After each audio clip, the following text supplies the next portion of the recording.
Hello boys and girls, did you miss me? Today we're going to be taking a look in World of Warships at the mighty Fuso, the Japanese Tier 6 battleship, the successor to the Congo at Tier 5, which I love dearly, and the predecessor to the Nagato at Tier 7.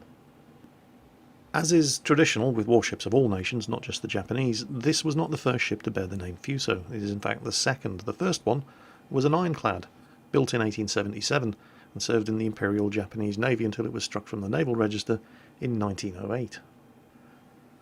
Other than the part she played in the Battle of the Yalu River on the 17th of September 1894, the original ironclad Fuso had a pretty unremarkable career.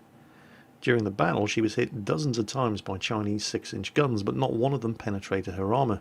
Only 5 of her crew were killed and 9 wounded. In return, the Fuso unloaded 29 240mm shots, 32 170mm shots, 136 75mm shots, 164 2.5 and 3 pounder shots, and fired over 1,500 bullets from her machine guns. And that was pretty much it for the ironclad Fuso. It remained in service with the Imperial Japanese Navy and was eventually struck from the Navy Register in 1908. At which point the Japanese decided they really liked the look of those dreadnoughts that the British were building, and so the second ship to bear the name Fuso was a Japanese World War I vintage dreadnought battleship. And so this is the Fuso that we have in World of Warships. Well, it is and it isn't. This is the Fuso as she was undergoing her sea trials on the 24th of August 1915 before being accepted into commission in the Imperial Japanese Navy. The Fuso that we have in World of Warships is the World War II version of the same ship. It was obviously, like the Congo before it, upgraded extensively between the wars. The name Fuso, by the way, means Japan. It's the ancient classical term for the Japanese home islands. The Fuso actually had a pretty unremarkable career. She was laid down on the 11th of March 1912, launched on the 28th of March 1914, commissioned after her sea trials into the Japanese Navy on the 8th of November 1915, and yet she played no part in World War I. Between the wars, the only things of note that happened to the Fuso were the 2 modernisation periods, which turned her into the ship that you see now, and the Great Kanto earthquake of 1923, where she assisted survivors of the disaster. The modernisation that was done to the Fuso during the 2 extensive refit periods between the First and Second World Wars included the addition of armoured torpedo bulges along the side of the ships to improve her protection against torpedo attack. The ship was lengthened, her draft was increased, she was fitted with a pagoda-style mast extensively covered in fire directors, rangefinders, and eventually radar. She was given 3 seaplane spotter aircraft and a catapult with which to launch them, and her steam turbines were stripped out and replaced with oil-fired boilers. None of this, however, really turned the Fuso into a proper World War II class battleship, and that was because the Fuso, like the Congo before her, still had 14-inch guns. Now, those are big guns, and the Fuso had a lot of them, but this of course was a time when most model battleships were being constructed with 15, 16, and even 18-inch guns. As a result, the Fuso was often relegated to the less glamorous jobs during World War II, assigned to divisions that were being used as reserves while the superstars went in and did the heavy lifting. Technically, the Fuso took part in the attack on Pearl Harbor. Although in actual fact all the Fuso did was hang around with the battleships Nagato and Mutsu and the light carrier Hosho in the event that the first air fleet that was actually conducting the attack on Pearl Harbor required additional assistance, and it didn't.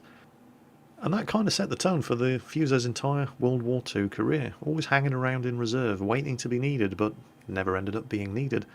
Kind of like the fat kid during sports lessons at school, always the last one to be picked for the team. Unfortunately for the Fuso, she just wasn't a particularly lucky ship, and the first and only time she got involved in any kind of major battle in World War II was the last time she got involved in any kind of major battle anywhere.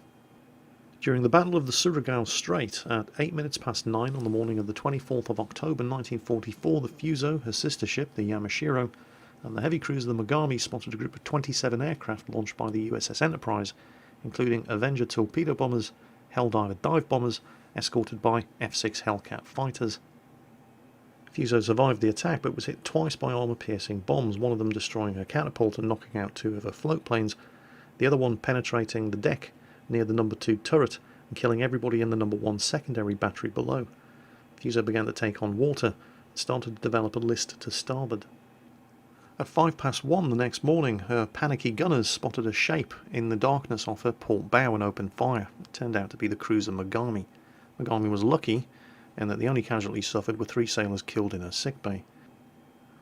2 days later, during further fighting in the battle, at 3 in the morning, Fuso was struck amidships by anything up to 2 torpedoes, possibly fired by the American destroyer, the USS Melvin. She began to list heavily to starboard, slowed down, fell out of formation, and sank less than 40 minutes later. Of her crew of 1,198, there were only 10 survivors. And that was it for the Fuso. The poor old girl never really did anybody any harm. Here in World of Warships, however, this is a real powerhouse of a battleship. She is very different from the Tier 5 Congo, however, in a number of significant ways. First, she doesn't have anything close to the speed and manoeuvrability of the Congo. The Congo could do 31 knots. The Fuso is limited to a top speed of 25 knots, and it also doesn't turn as quickly as the Congo did, which makes it a big fat juicy target for torpedo bombers. However, what the Fuso does have up its sleeve, while it still has the same 14-inch guns as the Congo, it's got a lot more of them. The Congo had 8 14-inch guns mounted in 4 turrets. The Fuso has 12 14-inch guns mounted in 6 turrets, 2 forward, 2 aft, and 2 amidships. Speaking of the guns, let's take a closer look at them, because the gun upgrade that's available for the Fuso is an unusual one, and I'll show you what I mean. The stock 360mm or 14-inch guns that you get on the Fuso fresh out of the box once you've unlocked it fire 2 rounds per minute. They take 47.4 seconds to rotate 180 degrees. That's very slow. Maximum high explosive shell damage 4,100. Maximum armor piercing shell damage 11,010. With the gun upgrade fitted, you get a practically unnoticeable 0.1 rounds per minute increase to your rate of fire, but you pay for that by having an extra 2.6 seconds in the length of time it takes you to rotate the turrets 180 degrees. It now takes 50 seconds. The high explosive shell damage and the armor piercing shell damage is exactly the same. So as you can see, I have researched the gun upgrade on my Fuso, but I haven't fitted it. For me, the ability to get the guns actually turned around and pointed at a target outweighs a practically unnoticeable increase in the rate of fire. Your mileage may of course vary, but that's the way I've set up my Fuso.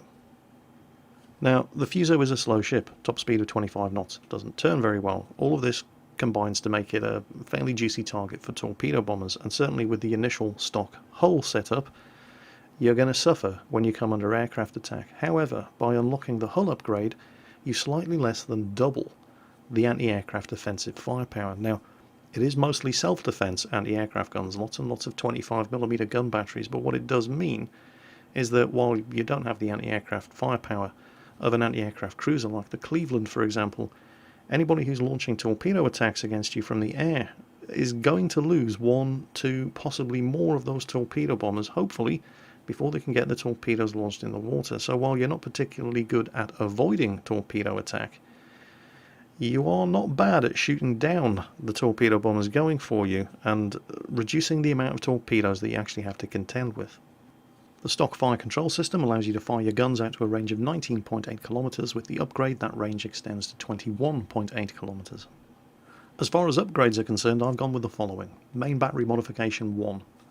20% less chance that your magazines are going to detonate if your citadel gets penetrated. 20% less chance that your guns are going to get knocked out in the first place.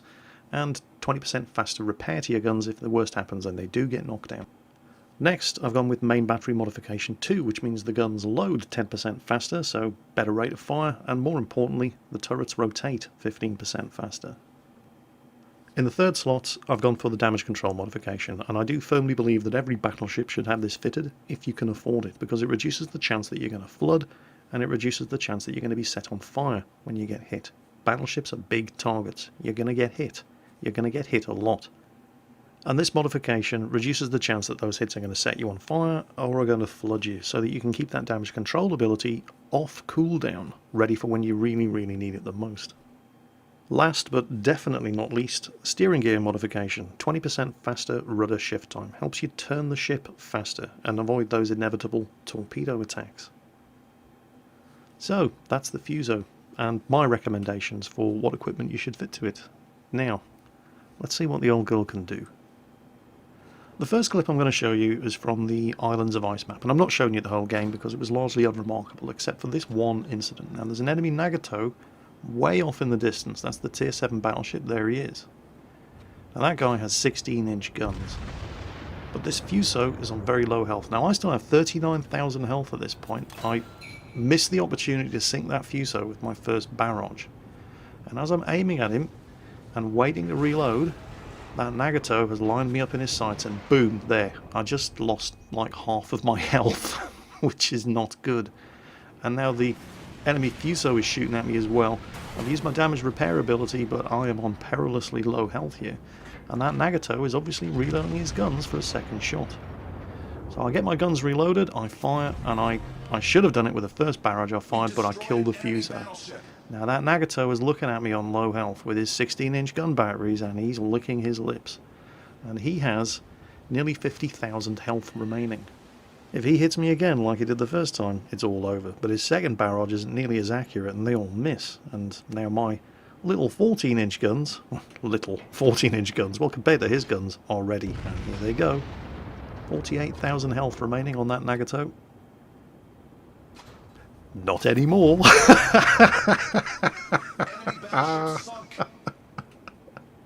12 shots fired, 5 of them penetrated his citadel. So the citadel penetrating shots and their armor piercing all do maximum damage, and they all do 11,000 damage, and 5 of them hit. So yeah, bye bye, and that really rustled his jimmies. As you can imagine, it would. But don't worry, I'm sure it'll polish out. Shortly afterwards, just as an example of the sort of thing you can expect if you come under air attack in a Fuso, enemy dive bomber squadron coming in. Now, I'm not 100% alone here. There is a cruiser not far behind me, but he's too far away to be able to actually get the mass of his anti-aircraft fire up against these dive bombers. But with his long-range anti-aircraft fire and my close-range self-defense anti-aircraft fire, I'll take minimal damage from those dive bombers. Now, here comes a squadron of torpedo bombers, and they're going for me, but I'm turning to port anyway, so I continue the turn to port. We start shooting these guys down.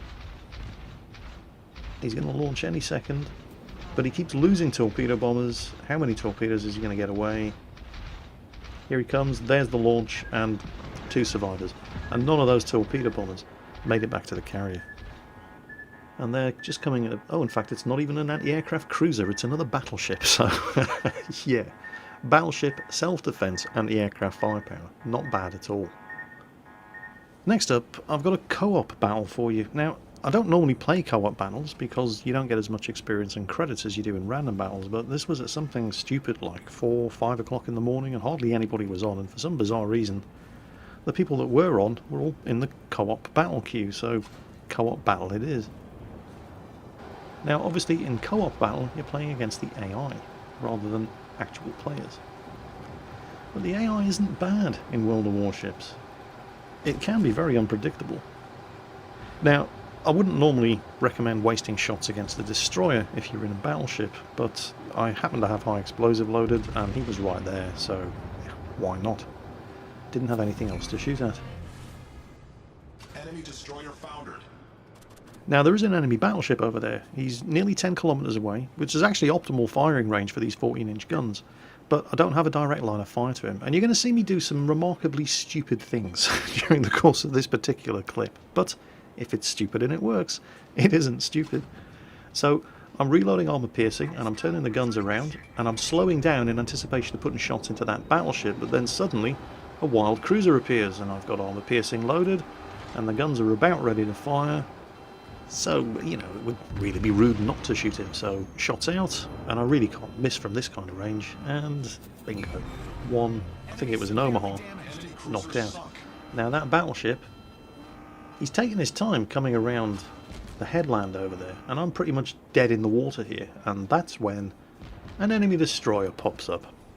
And the only way I could be in a worst possible situation here was if that friendly destroyer wasn't there running interference for me.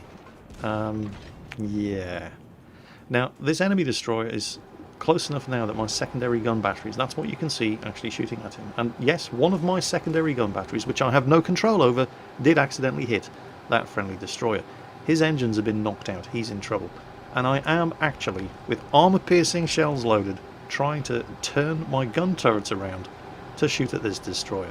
And this is a perfect example of why it is almost always a waste of time turning your main gun batteries on a destroyer at point blank range, because they just don't turn fast enough to be able to shoot at targets that move as quickly as a destroyer. Now there's somebody else shooting at him, but, well, okay, he's popped smoke, but where are his torpedoes? Why did he not fire torpedoes at me? I can only guess that he just emptied his torpedo tubes at that friendly destroyer, but now here come the big guns. That's an enemy Fuso. And because I wasted all that time turning all of my gun batteries around to point at that destroyer that I was never going to be able to track and hit, all of my gun turrets are now pointing in exactly the wrong direction when...